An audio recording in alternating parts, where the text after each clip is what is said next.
السلام علیکم اسٹوڈینٹس، آج ہم جماعت دہم کی درسی کتاب میں دی گئی نظم نمبر 3 کی تشریح کریں گے، اور اس نظم کا ہم شعر نمبر 4 آج کے لیے ہم نے منتخب کیا ہے۔ نظم کا نام ہے خطاب جوانان اسلام اور اس کے شاعر ہیں علامہ محمد اقبال، اور شعر نمبر 4 ہے: گدائی میں بھی وہ اللہ والے تھے غیور اتنے کہ منعم کو گدا کے ڈر سے بخشش کرنا تھا یارا۔ ہر لغت کے لیے جو الفاظ ہیں، گدائی لفظ جو ہے گدا سے نکلا ہے، یعنی فقیر، اور گدائی کا مطلب ہے فقیری یعنی مانگنا کسی سے، اور غربت بھی۔ غیور کا مطلب ہے غیرت مند، خوددار۔ منعم امیر، صاحب دولت، سخی، فیاض، مالدار، صاحب ثروت، کئی معنی کے لیے یہ لفظ استعمال ہوتا ہے۔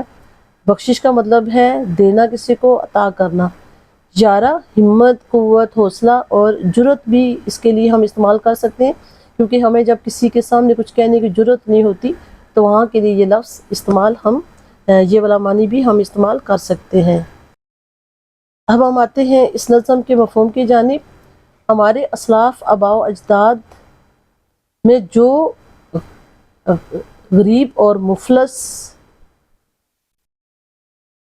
یعنی شاعر اس میں یہ کہتا ہے کہ ہمارے اسلاف جو تھے، ہمارے آباء و اجداد جو تھے، ان میں جو غریب اور مفلس تھے، ان میں اتنی غیرت اور خودداری تھی، وہ کبھی کسی کے آگے ہاتھ نہیں پھیلاتے تھے۔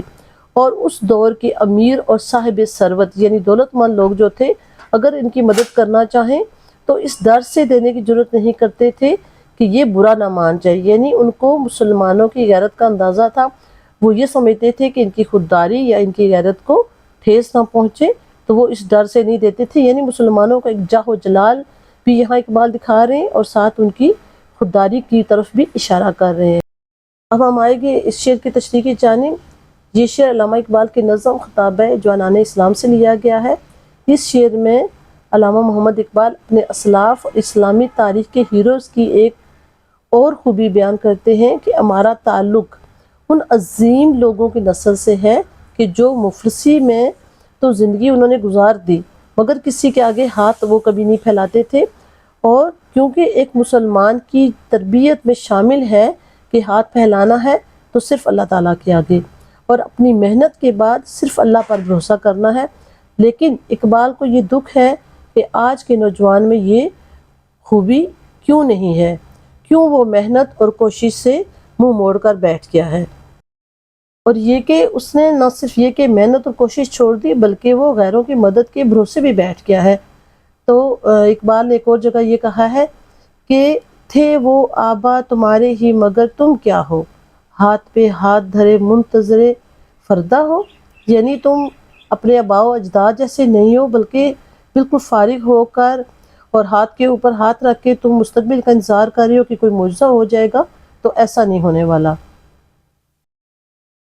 بچوں، یہاں پر اقبال اپنی نوجوان نسل کو سمجھا رہے ہیں کہ اپنے آپ کو غیرت مندی کی عادت سے دور نہ کرو، بلکہ اپنے اسلاف کی یہ عادت اپنا لو، کیونکہ تمہارے اسلاف نے غیرت کے بل بوتے پر دنیا میں نام کمایا اور آخرت میں بھی انعام پایا۔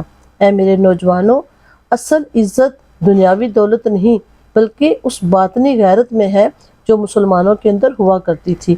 لہٰذا آج کے نوجوان کے لیے یہ پیغام ہے کہ وہ دوبارہ اپنے اندر وہی خودی پیدا کرے، یعنی آج کا نوجوان اس کو چاہیے کہ اپنے اندر وہ وہی خودداری اور خودی پیدا کرے، تاکہ دنیا اس کی عزت کرے اور ایک بار پھر اپنا کھویا ہوا وقار بحال کرے۔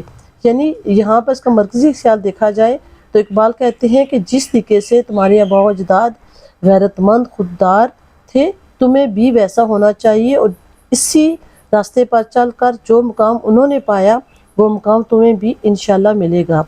تو ایک شعر ہے: شاہیں کبھی پرواز سے تھک کر نہیں گرتا، پردم ہے اگر تو نہیں خطرہ افتاد۔ شکریہ۔